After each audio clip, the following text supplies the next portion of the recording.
And it feels like the Seth Rogen people, like that whole Yeah, crew okay, I could get that. decided like they wanted to like just have fun and make like a fantasy Yeah, show and like have a I get that. fantasy. Yeah, but in Yeah. other situations, when it really goes to an emotional place, like you don't have to worry about them MCUing it up, where it's like, Yeah. here's a serious situation, haha, quip. I think one of my favorite parts is when Scalen and him are getting in an argument. Oh yeah, well, what about this? What about this? Have you watched Letterkenny yet? No, god damn it! I have other shit on my mind. Have There are you 20 watched? minutes apiece. Hold on. Have you watched Vox Machina yet? I've watched the first 2 episodes. Damn it! I was gonna use that as fuel. It's like, ha ha ha! Neither of you, That dipshit. was Damn that it! was definitely one of those that like I was caught off guard with like in the first 2 minutes, and then I remembered you talking about Invincible, and then I was like, oh, okay, no, that makes more sense. Right. I mean, it But like it definitely was, has invincible vibes. So I mean, okay. So let's talk about Vox Machina. I'm almost all the way caught up. I don't know if it's the season finale or not, but they did do it interesting this time, where instead of doing it like an episode at a time, they've been doing like 3 episodes at a time. So like mhm. every Friday, I'd get 3 episodes, and I'd be like, "Fuck yeah, let's go!" Okay, so immediately, please agree with me. Your job depends on it. Oh fuck. Immediately, the number one thing that I love about this show is the characterization of all the different characters. They all have their own personalities. You could say that Grok, for instance, is very cliche, as far as like, oh, big man, stupid. But even so, like the little things, like later on, it's not a huge spoiler, but later on, like the little things, like how he feels about Pike, which is Mhm. voiced by Ashley fucking Johnson. Yeah, Like his yeah. relationship with Pike is so adorable, like to the point where, okay, slight spoiler, she goes off to do something and he just cries and you just like, oh, poor Gronk. Like it's it's so endearing or whatever. And then even like the little, just the way the relationships are between everybody, like it's all believable, and the fact that Right. they have you gotten to the part where they fight the dragon? That's at the end of the first episode. Okay, I didn't want to give something away, but Yeah, no, no, no. the fact that they Yeah, defeat the dragon by basically being fuck ups, like that's endearing. Like, okay, yeah, like we're not, this isn't like your average like romp, Lord of the Rings or right. something like that. Like I appreciate the characters and the way they are or whatever. And it's funny now, my YouTube is absolutely flooded with, hey, this moment from the series, this is where it originated from. So like the fact that they have problems with doors actually originated from Critical Role, and how apparently anytime they try to open up a door, they just always f up their rolls. And it seemed to only happen with doors for some fucking, so like that's the origin of like them having problems with doors or whatever. And so but yeah, it's the characters or whatever. So I mean, what are you thinking about it so far? Because you're only 2 in, but you still get a really good feel of the characters. What's the dude's name that has the glasses and the six shooters? Percy. Percy. He's I was thinking Percy Percival. on the Percival. No, Because the second episode is the one where they get in the fight with the Bellevue. Bellevues, I think. Mr. Belvedere. Let me double check. The Bellevues. That might be number 3. Maybe they just meet them in episode 2. While I'm looking this up, yeah, you were talking about the Ashley Johnson thing. I was sitting there like in the first episode, I'm like, I know that voice. I Right? know that voice. Why do I know it? And I was like, I have a feeling it's Ashley Johnson. And then I look it up. I'm like, yep, Yeah. sure enough. Um, And then yeah, within the Vex is oh crap. She probably, oh god. Laura Bailey. Laura Bailey, thank you. Yeah, she's voiced by Laura Bailey. Um yeah. Anyways, so what's going on? So I don't think I I finished episode 2 because I remember starting it and I got to the part whenever they were in the bar, like having a party or some kind. Okay. So I think I was like 10 minutes in. So, but from what I have seen of it, it 100% feels like, and this is coming from someone who's seen like 2 to 3 episodes of Critical Role, just because like it was one of those I couldn't make the time to listen to the show in a good amount of Yeah. Fair. chunks, you know. So it feels like you know, the Seth Rogen people, like that whole Yeah. crew Okay. I could get that. decided like they wanted to like just have fun and make like a fantasy Yeah. show and like have a I get that. fantasy. Yeah. And you know what's really funny about that is a lot of and I'm so like, you know, Laura Bailey, Marisha Ray, and you know, Travis Willingham, you know, all of their personalities are very similar to that, you know, Yeah. Yep. from what I've seen. But yeah, the moment I heard Gronk, you know, Travis just has this like really like air to him that's like, I can basically be like this gigantic idiot, you know, and Yeah. he plays it so well. But basically, to do what Invincible did and subvert pretty much everyone's expectations, that's Yeah. that's The pretty much the new tropes. thing in Hollywood. Yeah.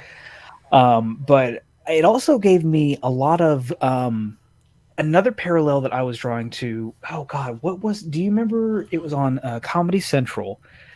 That was the. It was like a big. It was an animated show that was like crib style. All these different kind of heroes lived together. Hmm. Um, almost like NC-17. To be honest, like it Hmm. was. This should not have been on TV. Let me Gotcha. find Yeah. it. Not 100% Drawn on that Together, one. maybe. Do you remember this? I know. Yeah. I know of it. Yeah. Definitely didn't. I don't think I ever watched it. So, but yeah, Man, I you know want to of it. talk about crudeness like this? Oof. Like that's why I don't think Rick and Morty surprises me in any of its episodes, because I was like, the show should have been on like Newgrounds. Like, I mean, it's one of those. It was really, really one of those. Yeah. But you know, that was just in the adult nature, and mostly that was with what is the Bard character's name?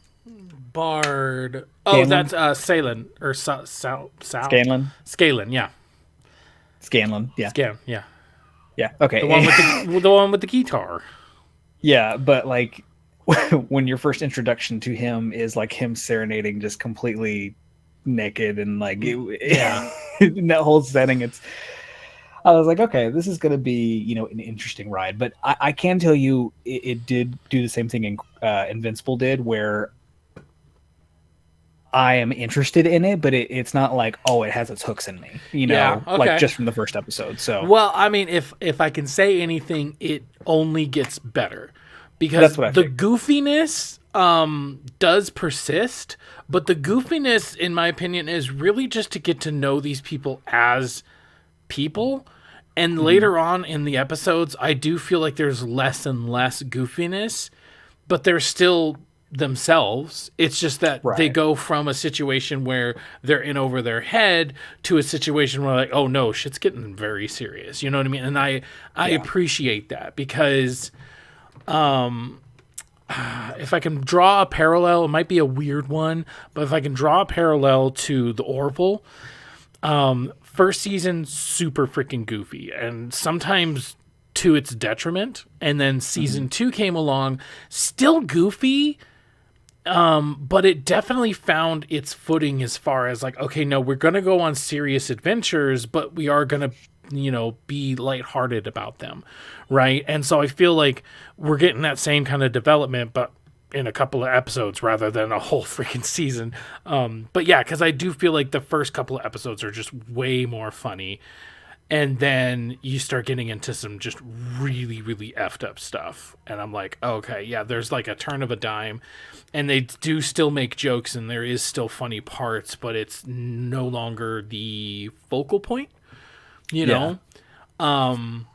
And I say that in a good way. You know what I mean? It's not like suddenly like, oh, this is suddenly a horror. Like it's Yeah. not that bad, but it is definitely like, okay, things are getting serious and they're reacting appropriately, I think is the best way I Yeah. could put it.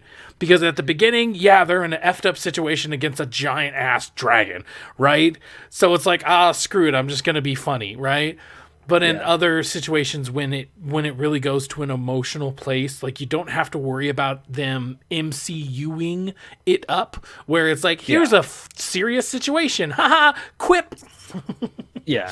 So Well, like to draw another parallel with Invincible, I remember a lot of the humor with Invincible, but after the show's conclusion, like the main, like one of the things I'm still left with is the whole scene of him and his dad at the end, and like just the that entire fight. Like that's what that emotion, that raw, that you could feel coming from a cartoon. right, And that's definitely what I'm hoping out of this. But yeah, I'm gonna get I can't tell you when exactly. I'll try soon. I am again really addicted to the Spider-Man cartoon. I yeah, can't stop watching it, so we'll see how that goes. yeah, definitely.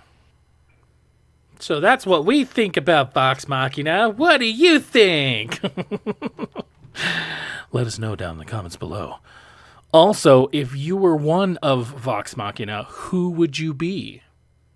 Let us know down below. We'll answer that right now. I think I would be I think I'd be Vax, which is the male twin. And he like throws the dagger and it comes back at him or whatever. Mhm. But definitely like his kind of personality and quips and stuff like that. I think one of my favorite parts is when Scalen and him are getting in an argument. Oh yeah, well what about this? What about this? So yeah. What character would you be? With it's kind of one of those I haven't, with me not having as much Right. character development between them. I would say my easy answer right off the bat would be Gronk. Yeah, he definitely doesn't disappoint. Let me put it that way. The last episode, whoo, he like literally jumps into something butt ass naked, and it's just like, okay, yeah, okay. Okay, yeah, okay, yeah, okay. So, anyways, yeah. Let us know down in comments below. Keep looking out for more videos. Hey, guess what, everybody? We are climbing up. So far at the recording of this, we are at like 561. We are getting close to 1,000 subscribers. And I mean, close is relative, but considering that even just like a month ago or something, maybe month and a half, we were below 500, and now we're just slowly climbing. I think we get like a new subscriber a day or something like that. It's very, very gratifying. Thank you so much to everybody who has been subscribing to us. What? Yeah, I was going to say we're definitely seeing growth at a pretty. Nah, God, I shouldn't have said anything. Jesus, I shouldn't have said anything. But yes, thank you to everyone who is enjoying the content, subscribing, and deciding that it's worth sticking around for our dumb faces. Yeah. So yeah, keep looking out for some more stuff, and thank you very much. You have a good day. Jesus Christ has no meaning here. There is only Zool. Hold on. That's even stimulating me a bit. What was I saying?